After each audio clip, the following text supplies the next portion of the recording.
बिस्मिल्लाहिर्रहमानिर्रहीम, अस्सलाम वालेकुम। अली सलमान जी टीवी के तमाम नाजरीन को जी स्पोर्ट्स में खुश आमदीद कहता है कि जब पीर से लेकर जुमेरात तक रोजाना रात 11:03 पर हम इस महफिल को सजाते हैं आपके लिए और बात करते हैं उस दिन खेले जाने वाले स्पोर्ट्स के हवाले से और उस दिन से जुड़ी खबरों के बारे में।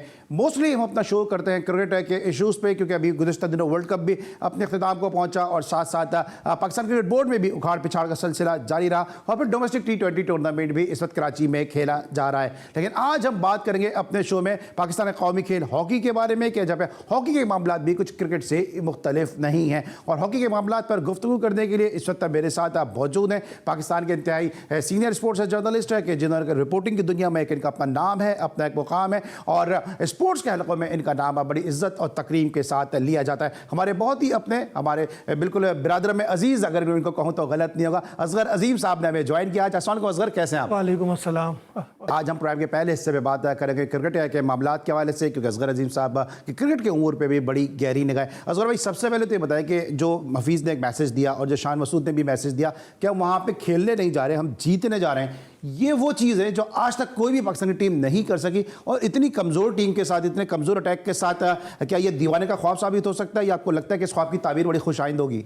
देखिए, क्रिकेट में तो कुछ भी हो सकता है, लेकिन पाकिस्तान टीम भी कुछ भी कर सकती है, जीता हुआ मैच भी हार सकती है।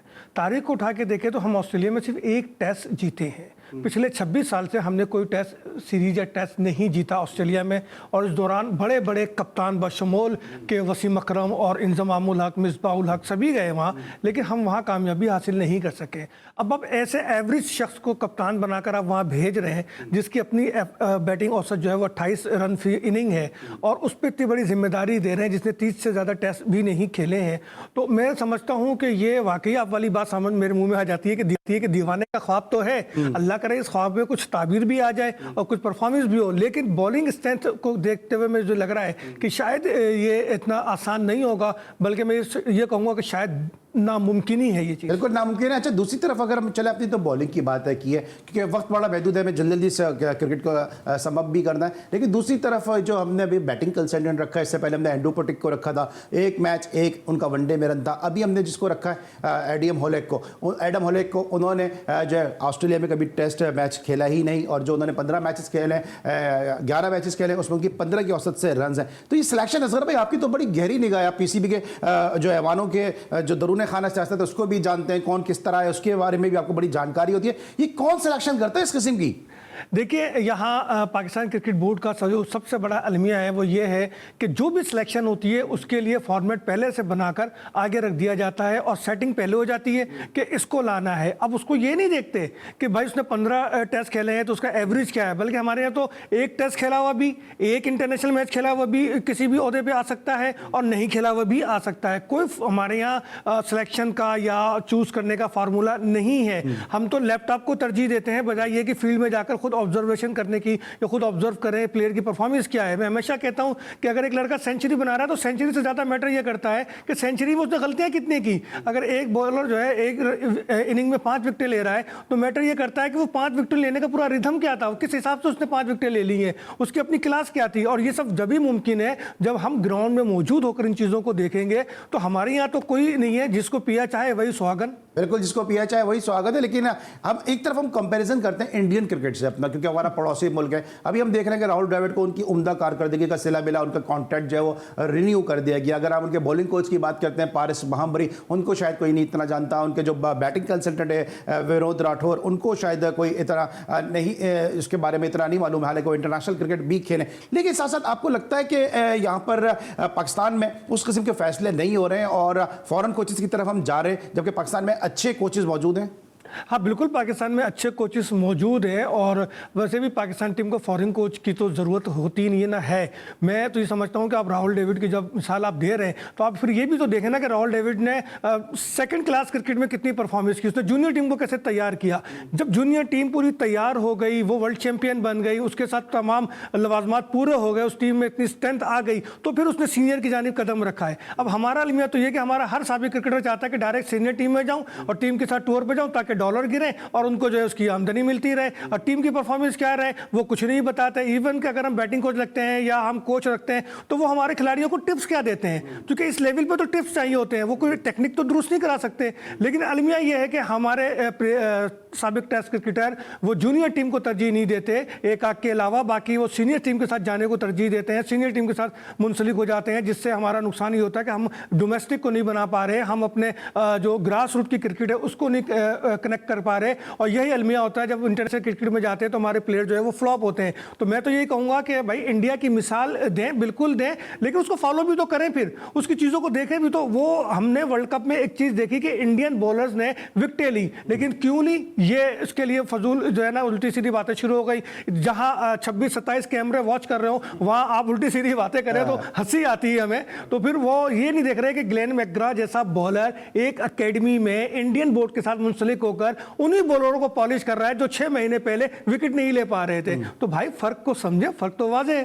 फर्क तो वाजे, लेकिन क्या बाबर आजम कोई फर्क डाल सकेंगे? क्योंकि अभी शान मसूद को भी आपने सुना, उन्होंने कहा कि बाबर आजम को हम छेड़ेंगे नहीं, और साथ साथ उन्होंने ये भी कहा कि रिजवान की जरूरत पड़ेगी तो बतौर बैटर वो खेल सकते हैं, और सरफराज हमारे सेटल विकेट कीपर बैटर है। ये तो किस तरह देखते हैं कि इन तीनों को उन्होंने जो है वो सम अप कर दिया और तीनों को कहीं ना कहीं एडजस्ट कर दिया है? देखिए सरफराज की तो वैसे भी टेस्ट क्रिकेट में जगह बनती है, उनको तो हटाना या उनको आराम कराना इंतहाई बेवकूफ़ी होगी, चूंकि वो परफॉर्मेंस देते हुए आ रहे हैं। ना सिर्फ लास्ट सीरीज में भी दी उन्होंने, बल्कि कायद-ए-आज़म ट्रॉफी में भी दी, और पाकिस्तान कप में भी उनकी परफॉर्मेंस सबके सामने है। तो सरफराज तो regular wicketkeeper test cricket में तो है। अव्वल तो होना तो ये चाहिए था कि जो शान मसूद है वो सरफराज की क़यादत में खेलते हैं, लेकिन अब वही बात आ जाती है कि अब्बा जी जो है वो कामयाब बैंकर हैं, चाचू जो या ताया जो है वो कामयाब इस्टेब्लिशमेंट में उनका किरदार है, चेयरमैन साहब से दोस्ती भी है। तो दोस्ती यारी में कभी तवील अरसे से ये लॉबिंग चल रही थी कि शान मसूद को जो है वो कप्तान बनाया जाए, उन्हें कप्तान बना दिया गया। अब वो कहते हैं कि बाबर आजम, तो भाई बाबर आजम की आपने एडजस्टमेंट नहीं करनी है, बाबर आजम को अपनी एडजस्टमेंट खुद करनी है। वो जिस लेवल का बैट्समैन है, नो डाउट कि दुनिया में इस वक्त दुनिया क्रिकेट में चंद एक ही ऐसे बैटर है जिनको हम कह सकते हैं कि वो अपने एक रूज की जानिब गामजन है, थोड़ा बहुत बैट पेच तो सब पे ही आता है, बाबर आजम उनमें से एक है। तो बाबर आजम ने अपनी जगह खुद बनानी नहीं, आपने नहीं बनानी, बल्कि उसने अपनी एडजस्टमेंट खुद करनी है, अपने आप को खुद एडजस्ट करके उसको परफॉर्म करना है। रह गए रिजवान, तो यकीनन रिजवान की अगर जरूरत होती है तो एज ए बैटर वो खेल सकते हैं, लेकिन मुझे नहीं लगता कि पूरी सीरीज में रिजवान की जरूरत पड़ सकती है, सिवाय इसके कि अगर सरफराज अनफिट हो जाते हैं। ठीक है, अच्छा जरूरत की आपने बात है कि अभी एक और जरूरत बना के पेश की जा रही है कि जो डोमेस्टिक T20 टूर्नामेंट जा रही है उसमें अहमद शहजाद के हवाले से आप देख रहे होंगे कि सोशल मीडिया पे, ट्विटर पे का तूफान है कि जी लाड़काना के खिलाफ रन्स कर दिए, कोयटा के खिलाफ रन्स कर दिए, अभी कल उन्होंने कराची के खिलाफ भी रन्स कर दिए। तो आपको लगता है कि नेशनल T20 में जो परफॉर्मेंस है अहमद शहजाद की वो इनको पाकिस्तान की टीम तक ले आएगी? और फिर अहमद शहजाद अगर उनके रन्स की बात हो रही है तो उनसे ज़्यादा बेहतर परफॉर्मेंस तो फिर जो है वो जिशान मलिक की जो नॉर्दर्न से और रावलपिंडी से खेलते रहे। बिल्कुल सही कहा आपने। असल में बात यह है कि एक हमारे यहाँ भी माइंडसेट है सोशल मीडिया का, और वो मखसूस खिलाड़ियों की मखसूस मकासद के लिए जो है वो कंपेनिंग करते हैं, और ये उसी चीज़ का हिस्सा है। मैं नहीं समझता कि अहमद शहजाद गो के कप्तान ने आज बोला कि दरवाजे खुले हुए हैं, लेकिन मैं समझता हूँ कि अहमद शहजाद की जितनी क्रिकेट थी इंटरनेशनली वो खेल चुके हैं। अब डोमेस्टिक को परफॉर्म करें, डोमेस्टिक को इज्जत दें। ज़रूरी तो नहीं है कि आप वापस जो है ना वापस आए इस उम्र में, हालांकि उम्र भी आपकी अब होती चली आ रही है, इतनी उम्र आपकी हो गई है कि आप मुश्किल से अगर वापस भी आएंगे तो 1 साल खेल लेंगे और कितना खेलेंगे। लेकिन मैं समझता हूँ कि जिशान वाली बात आपकी सही है, हम यंगस्टर को मौका दें, यंगस्टर को लेकर आए तो ज़्यादा बेहतर है, जो हमें 8-10 साल जो है वो खेल के भी दे आगे, और उस पर जो इन्वेस्टमेंट हो। देखिए हम जो मैच फीस देते हैं, हम जो पैसे देते हैं, हम जो ट्रेनिंग कराते हैं, वो सब हमारी इन्वेस्टमेंट होती है। फिर लड़का अनफिट होता है तो हम उसका इलाज कराते हैं। तो उस इन्वेस्टमेंट को अगर हमने देर पा करना है तो यंगस्टर की तरफ जाएं और यंगस्टर को लेकर आए। बिल्कुल, जिशान मलिक हुए, साहबजादा फरहान हुए, ये टॉप ऑर्डर में ऐसे बैटर हैं कि जो बहुत बड़ा गैप जो है वो फिल कर सकते हैं। इस गुफ्तगू जरा वाइंड अप भी करेंगे, लेकिन अभी PSL के ड्राफ्ट भी हो रहे हैं और जो है वो ट्रांसफर विंडो भी खुल चुकी है। नसीम शाह को लेकर बहुत हाइप बनाई जा रही है, ऐसा लग रहा है नसीम शाह कोई हॉट केक है कि किसी भी टीम में जाएंगे तो वो जीत की कोई गीदड़ सिंह की है या सीक्रेट ऑफ सक्सेस है कि टीमें आपस में नबर्द आजमाएं। और पहली मरतबा मैं देख रहा हूं कि ट्विटर पे जो फ्रेंचाइज के ओनर हैं, ये फ्रेंचाइज से रिलेटेड लोग हैं, वो एक दूसरे को जो ट्रोल भी कर रहे हैं। ये क्रिकेट किस समत में जा रही है, क्यों हम अपना मजाक बना रहे हैं? देखिए सीधी सी बात है कि हर फील्ड में एक ऐसा लम्हा ज़रूर आता है जब हमारे आपस के लोग एक दूसरे पे सबकत ले जाने की कोशिश करते हैं और किसी को भी जो है वो हीरो बनाते हैं और फिर हीरो से उसको जीरो भी बना देते हैं। आजकल नसीम शाह के उरूज है तो वो नसीम शाह के पीछे लगे। नो डाउट वो एक अच्छा बासलाहियत बॉलर है, उसकी पेस अच्छी है और उसने आते ही जो है आ गया और छा गया वाला उसने काम किया था। लेकिन उसकी फिटनेस मसाइल ऐसे हैं कि मैं समझता हूँ कि नसीम शाह पे ज़्यादा बर्डन किसी भी फ्रेंचाइज को नहीं डालना चाहिए। और नसीम शाह खुद फैसला करें कि उनको कहाँ से खेलना है। इस तरह के हम कंपेयरिंग करके अपने प्लेयर को खुद जो है डिमोरलाइज कर देते हैं और इतनी तवक्कुआत उससे बांध लेते हैं कि बाद में फिर हम कहते हैं ओ ये की हो गया। बिल्कुल। ब्रेक में जा रहे हैं मुझे अजीम भाई, असगर भाई क्विकली मुझे बता दिएगा जरा ये अम्माद वसीम वाला मामला के अम्माद वसीम का भी कराची किंग छोड़ दिया उन्होंने, लोग कह रहे हैं कि कोई नाराजगी का इजहार किया उन्होंने।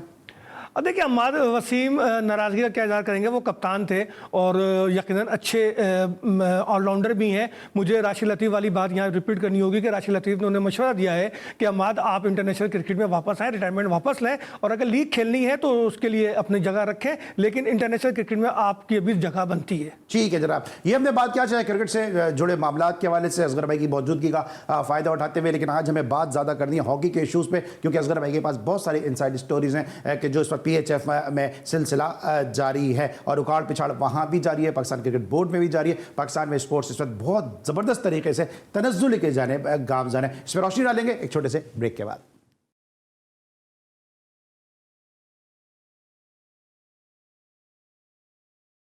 Welcome back after the break. और ब्रेक के बाद हम बात करेंगे हॉकी के मामलात के हवाले से, और इस वक्त मुझे टेलीफोन लाइन पे ज्वाइन किया पाकिस्तान के ज़बरदस्त ओलंपियन नईम अख्तर साहब ने। लेकिन पहले ज़रा असगर अजीम साहब से पूछेंगे कि मामलात हैं क्या और वजह तनाज़ा है क्या। जी असगर भाई। देखिए पाकिस्तान हॉकी के जो मामलात हैं वो तो तकरीबन 15-16 साल से बहुत ज़्यादा ख़राब है। यहाँ पर कोई भी सिंसियर आदमी आता नहीं है और आता है तो उसको टिकने नहीं देते। हमारे जो मौजूदा प्रेसिडेंट हैं खालिद सज्जाद खोकर साहब PHF के, 9 साल पहले ये आए, नवाज शरीफ से एक दोस्त ने उनकी मुलाकात कराई। इन्होंने कहा कि जी मुझे टेनिस फेडरेशन का प्रेसिडेंट बना दें। मियाँ साहब ने कहा कि टेनिस फेडरेशन में मेरा दोस्त है सैफुल्ला साहब है, आप यहाँ चले जाएं। और अभी इसी बात हुई थी, लेकिन सियासी असर-ओ-शरोक का इस्तेमाल कर वो आके बैठ गए। उस दिन से लेकर आज तक, जो कि उस वक्त कुर्बानी ओलंपियन अख्तर रसूल की आई थिंक हुई थी, जो कि मियाँ साहब के अच्छे दोस्तों में से उनका शुमार होता है, तो अब ये देखिए कि वो बगैर ही किसी नोटिफिकेशन के, क्योंकि अब तक जो है उनका कोई नोटिफिकेशन सामने नहीं आया। कई दफ़ा मांगा, अभी पाकिस्तान स्पोर्ट्स बोर्ड ने भी मांगा वो नोटिफिकेशन, उन्होंने भी तलाश किया तो मेरे इत्तला के मुताबिक नहीं मिला। तो पहला सवाल तो ये होता है कि खालिद सज्जाद खोकर साहब आप किस नोटिफिकेशन के साथ आकर यहाँ बैठे हैं। दूसरा ये होता है कि जनाब आपने 9 साल में, 2015 से ये बैठे हुए हैं कि 9 साल में 4 सेक्रेटरी आपने चेंज किए, तो आप क्या दूध के धुले हैं? क्या आप में ऐसी कोई खामियां नहीं है? क्या आप सारे के सारे इल्ज़ाम अपने सेक्रेटरियों पे लगाते रहेंगे? आपने इल्ज़ाम लगाया करप्शन का और राना मुजाहिद फारिग हुए, अभी इंक्वायरी जारी है, आप राना मुजाहिद को सेक्रेटरी लेकर आ गए, राना मुजाहिद आपके खिलाफ बहुत बोलते रहे। फिर आपने इल्ज़ाम लगाया अपना शहबाज शरीफ पे, अपने शहबाज सीनियर पे और आसिफ बाजवा पे, और करप्शन ही के इल्ज़ाम आपने लगाए। बल्कि शहबाज सीनियर के बारे में तो आपने ये तक कहा कि सिंध बैंक लाहौर के अकाउंट में जो खुफिया अकाउंट खोला गया, जिसकी कहीं कोई एंट्री नहीं है, जिसका आज तक ऑडिट तक नहीं हुआ, करोड़ रुपए की ट्रांजेक्शन उसमें हुई, आपने ऑन रिकॉर्ड बोला, अगर आपके पास वो क्लिप है तो वो आप लोगों को सुनाएं और बताएं कि उन्होंने कहा था कि मैंने इंक्वायरी करा ली है यहीं कराची में बैठ के, और अगर मैं ये वो रिपोर्ट मंजर आम पे ले आऊं तो FIA शहबाज सीनियर को हथकड़ी लगा दे। फिर यही शहबाज सीनियर आपके प्रोग्राम में कह के जाते हैं कि खालिद सज्जाद खोकर ऐसे हैं वैसे हैं, आज वो उनके साथ हम पल्ला बन गए, उनके हम निवाला बन गए। आसिफ बाजवा फारिग हुए करप्शन के इल्जाम में। आसिफ बाजवा के बारे में भी करप्शन इतनी है कि इन्होंने अपने किसी साले या भांजे के नाम पर पैसे डाले हुए अकाउंट खुलवाया और उस अकाउंट में जो है पैसों की ट्रांजेक्शन हुई, और वो बेनजीर कब के जो पैसे आए उसमें उन्होंने इंटरेस्ट लिया और इस्तेमाल किया अपने साले को। तो सवाल ये पैदा होता है कि आप एज ए सेक्रेटरी कैसे कमीशन ले सकते हैं, कैसे इंटरेस्ट ले सकते हैं, ये सब आपने कैसे किया? अच्छा, फिर बोगस कैम लगा दिया आपने, उस अखलाक उस्मानी साहब है, अखलाक उस्मानी साहब को आपने बोगस कैम लगा दिया, उन्होंने डिनाई कर दिया कि मेरा तो कोई ताल्लुक ही नहीं है, मैंने तो कोई कैम लगाया ही नहीं है। तो ये अगर 15 साल की मैं बात करूं तो सारा मसला पैसों का है।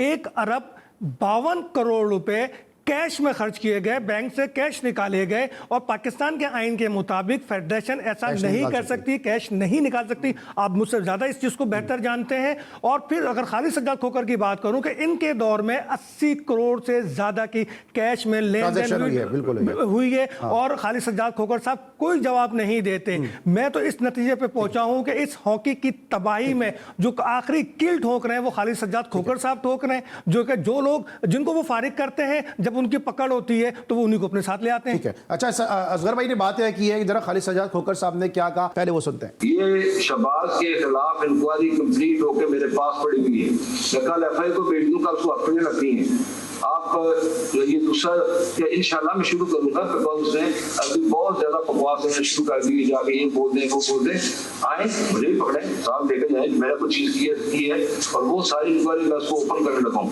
ठीक है जी, जाते ही मैं लाहौर जाता हूँ, जाकर उसमें निकाल के उसको मैंने ओपन करनी और वो आपको सारा पता लग जाएगा कि साहब का अमल मैं कर रहा हूँ या पाकिस्तान गवर्नमेंट ने किया होगा। जी जनाब, आपने सुना ब्रिगेडियर खालिद सज्जाद खोखर साहब की गुफ्तगू के जिन लोगों पे इल्ज़ाम लगा रहे हैं आज वो उन्हीं की सफ़ों में खड़े हुए नजर आ रहे हैं। इस वक्त ओलंपियन नईम अख्तर साहब हमारे साथ मौजूद हैं। अस्सलाम वालेकुम नईम अख्तर साहब। जी वालेकुम सलाम। सर आपने सुन ली होगी असगर भाई की गुफ्तगू, सीनियर स्पोर्ट्स जर्नलिस्ट है, हॉकी पे बड़ी गहरी इनकी निगाह है, और साथ साथ ब्रिगेडियर साहब की भी आपने गुफ्तगू सुन ली होगी। ये क्या वजह है हॉकी को, जिस तरह बार बार ये बात करते, एक दफा फिर ये बात प्रूव हो रही है कि हॉकी को सबसे ज्यादा नुकसान हॉकी प्लेयर ने ही पहुंचाया है। क्या कहेंगे कि हैदर हुसैन अच्छा खासा काम कर रहे थे और सब उनकी तारीफ भी कर रहे थे, अचानक से उनको फारिग कर दिया गया और वो लोग जो हैदर हुसैन के खिलाफ काम कर रहे थे आज वो खालिद सज्जाद खोखर साहब के शाना बशाना है? बात ये नहीं है, बात सिर्फ और सिर्फ एक ही है। ये अभी आप फिगर्स बता रहे थे, करब और 52 करोड़ रुपया, ये सारा इन्होंने मिल के खाया है। अच्छा, और इनको हेड कर रहा था ब्रिगेडियर तो कहना भी किसने खाया, नाम बताया ना, मिल के किसने खाया है? अल्फाज है सज्जाद खोखर। नहीं सर मुझे बताएं नईम भाई, मिल के किसने खाया है? इसमें ब्रिगेडियर ने खाया है, इसमें राना मुजाहिद ने खाया है, इसमें शहबाज ने खाया है, इसमें क्या नाम है उसका आसिफ बाजवा उसने खाया है। अच्छा। और बाकी ये नहीं है, ये मैंने आपको एक बात बताई है, अली बाबा 40 चोर जब ये आए हैं, ये 40 चोर अब हमारे KPK में इनका सबसे बड़ा चोर बैठा है ताहिर शाह, उसको भी शेर पहुंचा है। अब जैसे क्या नाम है इसका, राना मुजाहिद कह रहा है कि जी मैंने 12 करोड़ रुपया कैश बॉस हॉकी के लिए दिया है। तो भाई 12 करोड़, सबसे पहली बात यह कि बॉस हॉकी है कहाँ? पाकिस्तान में है किसी जगह हॉकी है, बॉस हॉकी? आपने वो 12 करोड़ रुपया उठा के कैश ले गए, आपने हॉकी वालों को क्या दिया? फिर कहते हैं जी हमने KPK में 12 करोड़ की हॉकियां दी हैं डिस्ट्रिक्ट, किसी भी डिस्ट्रिक्ट को कोई हॉकी नहीं मिली।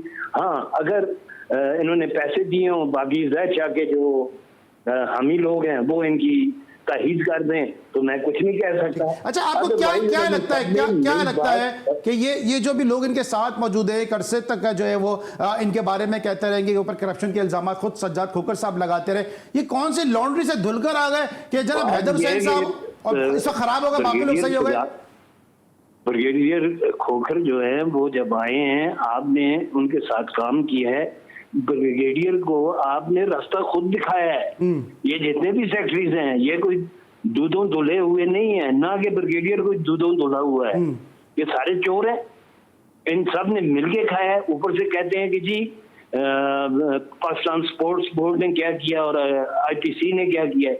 अगर पाकिस्तान स्पोर्ट्स बोर्ड और IPC आपको पैसे ना देते तो आप हॉकी का एक टूर्नामेंट भी ऑर्गेनाइज नहीं कर सकते। ठीक है, ठीक है, असगर भाई भी मौजूद है, असगर भाई अगर कुछ आप बात करना चाहें।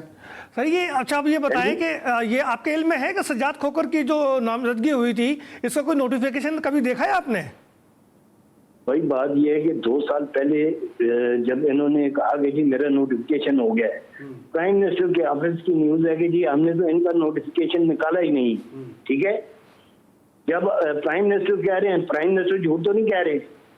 फिर बात यह है कि ये सारे मिले हुए थे अंदर खाने, जब इन्होंने देखा कि यार ब्रिगेडियर हमें अवॉइड कर रहा है, इग्नोर कर रहा है, इन्होंने ब्रिगेडियर ने इनके अगेंस्ट चाल चली, वो उल्टी पड़ गई। ज़ाहिर शाह ने वहाँ हाईकोर्ट में, पेशावर हाईकोर्ट में केस दायर कर दिया। अच्छा, नहीं भाई, आप लोगों को ये नहीं लगता कि इन सब ने मिलकर असल जो मामू बनाया है वो तो ख्वाजा आसिफ को बनाया है?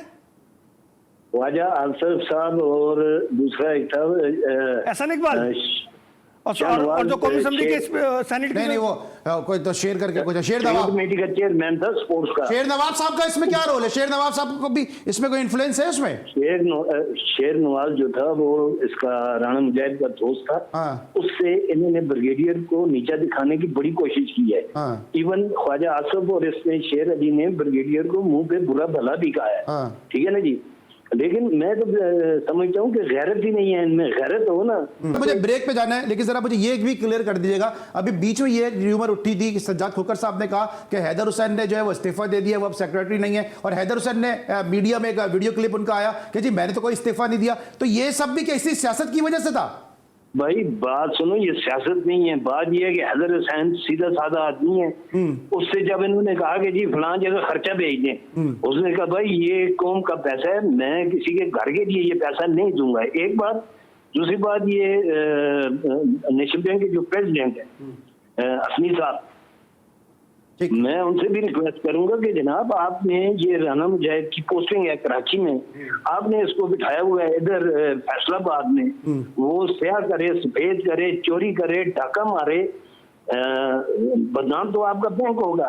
और जो बैंक ने आज तक इसे पैसे दिए हैं, काइंडली उसकी एक इंक्वायरी इनिशिएट करवाएं आप ये बैंक के लेवल पे, ताकि जो बैंक का आपका नुकसान हुआ है वो ये पूरा करें, और ना इनको आप आइंदा किसी काम के लिए पैसे दें। ये तो सर एक दूसरे को हथकड़ियां लगवा रहे थे, वो इन लोगों के साथ बैठे, वो ख्वाजा। बात सुनो, ये सर सुन तो ले, सवाल भी तो सुने ना सर, गेम को लेके आप भागे जा रहे हैं डी की तरफ, सवाल भी तो सुन लें। ख्वाजा जुनैद के खिलाफ जो इंक्वायरी चल रही थी उसका क्या हुआ? उसका भी सामने कोई रिजल्ट नहीं आया। बात सुनो, ये सारे एक जैसे, ये सारे मिले हुए हैं, ये हाथी के दांत दिखाने के और खाने के और, ये सारे मिल के खा चुके हैं पैसे। अब ये पैसे इनके पास हो गए खत्म, ये दोबारा आए हैं दूसरा डाका डालने के लिए। ठीक है। अदरवाइज अगर अब ये लोग आए हैं, सुने मेरी एक बात सुने, अभी ये लोग आए हैं, अगर ये नीट एंड क्लीन होते या किसी अपने पिछले उससे कुछ सबक सीखा होता, तो आगे इन्होंने फेडरेशन ही खत्म कर दी है।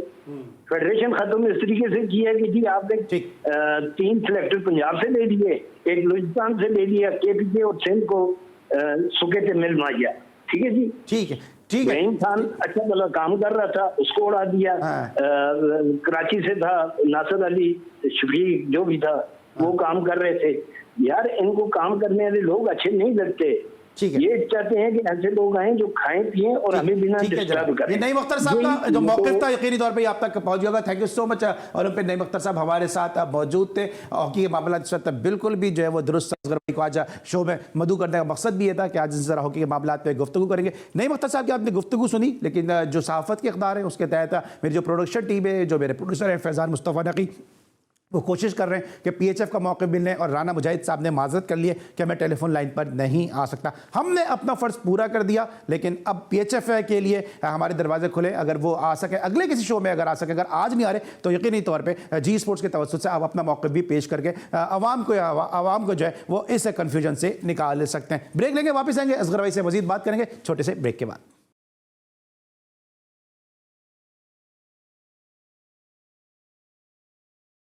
Welcome back after the break. और ब्रेक पर जाने से पहले ओलंपियन नईम अख्तर साहब मौजूद थे जो अपने ख्यालात का इजहार कर रहे थे। ये एकदम से जिस तरह से आप बात किए गए, शहबाज इंडिया पाकिस्तान हॉकी का एक बड़ा नाम है, या राना मुजाहिद एक बड़ा नाम है, लेकिन अफसोस नहीं होता कि इतने बड़े बड़े ओलंपियन, इतने बड़े बड़े इंटरनेशनल प्लेयर हैं, ये जो है वो करप्शन में इन्वॉल्व हो गए। देखिए बात यह है कि ये तो शतरंज का गेम लगता है सारा, कि एक शख्स बैठा हुआ है, वो उनको अपने प्यादे के हिसाब से चला रहा है। कभी उनको घर भेज देता है कलीमुल्लाह की तरफ, कभी इस तरफ भेज देता है कि जी अब जो है समीउल्लाह की तरफ आ जाए। फिर कलीमुल्लाह चीफ सेलेक्टर थे, उन्होंने इनके साथ काम करने से मना किया। नासिर अली ने सिलेक्शन कमेटी में थे, इन्होंने इनके साथ काम करने से मना किया। इनकी जो इंक्वायरी थी वफाकी हुकूमत ने खड़ी की, वो वफाकी हुकूमत ने इंक्वायरी के लिए उनको बार बार नोटिस दिए, नोटिस पर उनको बुलाया, उनसे पूछा, लेकिन ब्रिगेडियर उनका नुमाइंदा वहां नहीं गया। जिसके बाद जो उनके पास दस्तयाब नोटिस डॉक्यूमेंट्स आए, उससे ये बात साबित हो गया कि करप्शन के मुंबा खुद खालिद सज्जाद खोखर हैं, और उनके खिलाफ रिपोर्ट समरी वज़ीर आज़म हाउस को भेज दी गई कि जनाब वज़ीर आज़म साहब इस बारे में फैसला करें, चूंकि पाकिस्तान हॉकी का बहुत नुकसान हो चुका है। वो पाकिस्तान हॉकी जिसको हैदर हुसैन जो है वो 20वें नंबर से 15वें या 16वें नंबर पर ले आए थे, आज वो पाकिस्तान हॉकी बजाय ऊपर जाने के एक बार फिर नीचे आ रही है। तो वज़ीर आज़म हाउस से जो है 2 दिन पहले जो है वो एक नोटिफिकेशन जारी हुआ जिसमें ये नाम मांगे गए हैं कि खालिद सज्जाद खोखर की जगह 3 नाम जो है आईपीसी मिनिस्ट्री भेजे, जिसमें वज़ीर आज़म साहब नए सदर के लिए नामजदगी करेंगे। और फिर जब ये सवाल हुआ कि जनाब इनका नोटिफिकेशन का है, तो इनका तो कोई नोटिफिकेशन ही नहीं था। गोया ये सारा वो खेल है जो इस हॉकी को दीमक की तरह खा रहा है, दीमक की तरह चिमटे हुए हैं ये लोग और इस हॉकी को छोड़ नहीं रहे। यही वजह है कि पाकिस्तान हॉकी जो है वो तंजली का शिकार है। इस वक्त आप ये देखिए कि हमारे पास ओलंपिक क्वालिफाइड राउंड हमारे पास था, लेकिन इस रस्साकशी में वो हमसे लेकर जो है दे दिया गया। अब वो जो है आई थिंक ओमान में शेड्यूल हो गया है। और फिर मजे की बात यह है कि सिलेक्शन में भी अब सिंध दुश्मनी हो रही है। एक शाहजेब हमारा लड़का है, 1 साल से टीम के साथ था, लेकिन उसको बगैर कोई वजह बताए उनको सेलेक्ट नहीं किया गया, कैंप में नहीं बुलाया गया। तो मामला तो बहुत सारे हैं, बहुत सारे इल्जामात इन पे लग रहे हैं, लेकिन सवाल ये पैदा होता है कि पाकिस्तान हॉकी सही कैसे होगी। अभी अदालत में गए हैदर हुसैन, तो अदालत ने जो है वो उनका नोटिफिकेशन, उनकी एप्लीकेशन को एक्सेप्ट किया और जो ऑर्डर जारी हुआ उसके मुताबिक जो नोटिफिकेशन मुअत्तल सदर खालिद सज्जाद खोखर ने, जी हाँ आपको भी हैरत होगी कि वो एक मुअत्तल सदर है और कहीं वहां से अपनी सीट पे मौजूद है, तो उन्होंने जो नोटिफिकेशन जारी किया जिसका वो अख्तियार ही नहीं रखते थे, उसको उन्होंने अदालत ने जो है वो डिनोटिफाई कर दिया, उसको मुअत्तल कर दिया और हैदर हुसैन एज सेक्रेटरी के से बहाल हो गए हैं। अब देखना यह है कि हैदर हुसैन कब जाके अपना चार्ज लेते हैं,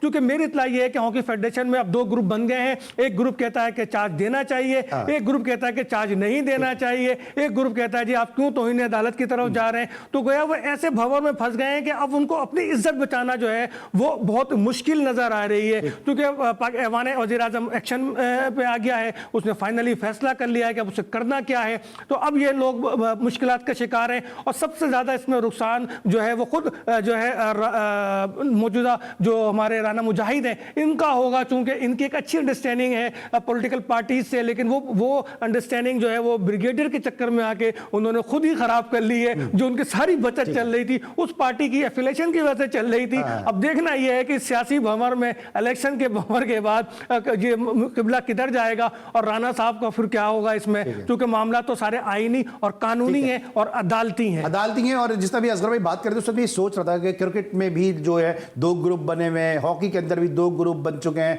बॉडी बिल्डिंग में कई मुतवाज़ी एसोसिएशंस काम कर रही हैं, इसके साथ साथ बैडमिंटन के अंदर भी ऐसे ही मामला चल रहे हैं। हर खेल के अंदर जो है वो मुतवाज़ी एसोसिएशन बन चुकी है। ओलंपिक्स के हवाले से अलग जो ओलंपिक एसोसिएशन है उसमें अलग ग्रुपिंग नजर आ रही है, स्पोर्ट्स बोर्ड में अलग चीजें नजर आ रही हैं। तो असगर भाई हम और आप कब तक ये आवाज उठाते रहेंगे, मामला हल होंगे कैसे है? देखिए मामला ऐसे हल होंगे, अगर मैं हॉकी की बात करूं ना तो मैं सिंपल बात करूं कि हॉकी को ओलंपियन से आज़ाद कर दें।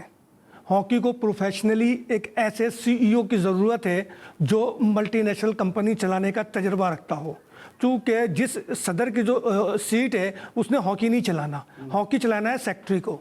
सेक्रेटरी उस बंदे को रखें जो एक अच्छा इंटरनेशनल प्लेयर हो, नॉट ओलंपियन, क्योंकि इन ओलंपियंस को आजमा के हमने देख लिया। अब मैं अगर शहबाज सीनियर की बात करूं तो नो डाउट दुनिया का बेहतरीन प्लेयर है, लेकिन वो जैसे सेक्रेटरी नाकाम हो गए और वो कुछ ना कर सके। इसके बाद कई सेक्रेटरी से पहले बने लेकिन वो भी नाकाम हो गए। जो सेक्रेटरी अभी मौजूद है ये पहले भी आए और नाकाम हुए। तो बेहतर ये है कि एक इंटरनेशनल प्लेयर को जिसकी अच्छी प्रोफाइल हो उसको एज ए सेक्रेटरी लेकर आया जाए, और जो सदर के ओहदे पर है वो किसी ऐसे शख्स को लाया जाए जो एक अच्छी मल्टीनेशनल कंपनी चलाने का तजर्बा रखता हो।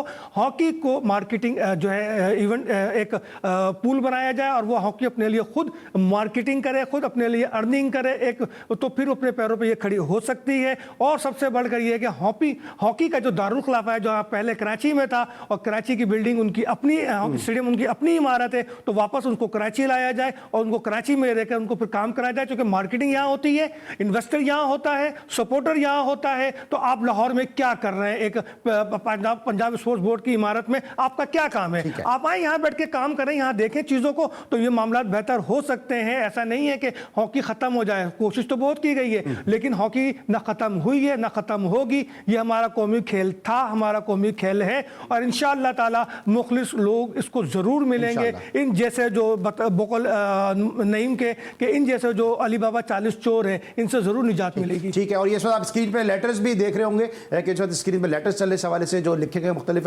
किस्म के खतूत, मुख्तलिफ किस्म की इंक्वायरी जो असगर भाई बात कर रहे थे, तो इस वक्त जो है ये आप स्क्रीन पर भी देख रहे होंगे। हमारा आज का शो करने का मकसद हरगिज़ ये नहीं था कि हम सज्जाद खोखर साहब को कोई टारगेट करें, लेकिन हमारी कोशिश ये थी कि हॉकी के मामला यही वजह है कि असगर अजीम साहब के साथ साथ हमने ओलंपियन नईम अख्तर साहब को भी लाइन पे लिया। कोशिश थी कि राना मुजाहिद साहब को भी जो है हम वो लाइन पे ले, लेकिन राना मुजाहिद साहब ने लाइन पे टेलीफोन लाइन पर आकर अपना मौक़िफ़ देने से इनकार कर दिया। मैं फिर कहूँगा अपने इस प्रोग्राम के तवज्जुह से कि हमारे दरवाजे जी स्पोर्ट्स के दरवाजे PHF के लिए भी खुले कि वो अपना मौक़िफ़ दे सकते हैं, और हर खेल के हवाले से जहाँ जहाँ भी जो है वो नाइंसाफ़ी होगी, ज़्यादती होगी, यकीनी तौर पर जी स्पोर्ट्स वहाँ पर पहुँचेगा। और साथ साथ हमारी स्पोर्ट्स जर्नलिस्ट फर्टर्निटी की जो बड़ी सीनियर स्पोर्ट्स जर्नलिस्ट हैं नादरा मुश्ताक, आज उनके भाई खालिक हकीकी से जहाँ मिले, तो जी स्पोर्ट्स की जानिब से और सज्जाद सर को चूँकि रिप्रेजेंट करते हैं, असगर भाई स्पोर्ट्स राइटर एसोसिएशन को रिप्रेजेंट करते हैं, तो जी स्पोर्ट्स की जानिब से, GTV की जानिब से, सज्जाद जो सिंध जो स्पोर्ट्स जर्नलिस्ट एसोसिएशन है उसकी जानिब से, और स्पोर्ट्स राइटर एसोसिएशन की जानिब से हम नादरा मुश्ताक से दिली ताज़ियत का इजहार भी करते हैं, और साथ साथ दुआ गो कि अल्लाह ताला उनके भाई को जन्नतुल फिरदौस में आला मुकाम अता फरमाए, आमीन। आज के लिए बस इतना ही, इंशाल्लाह कल मुलाकात होगी। अल्लाह हाफ़िज़।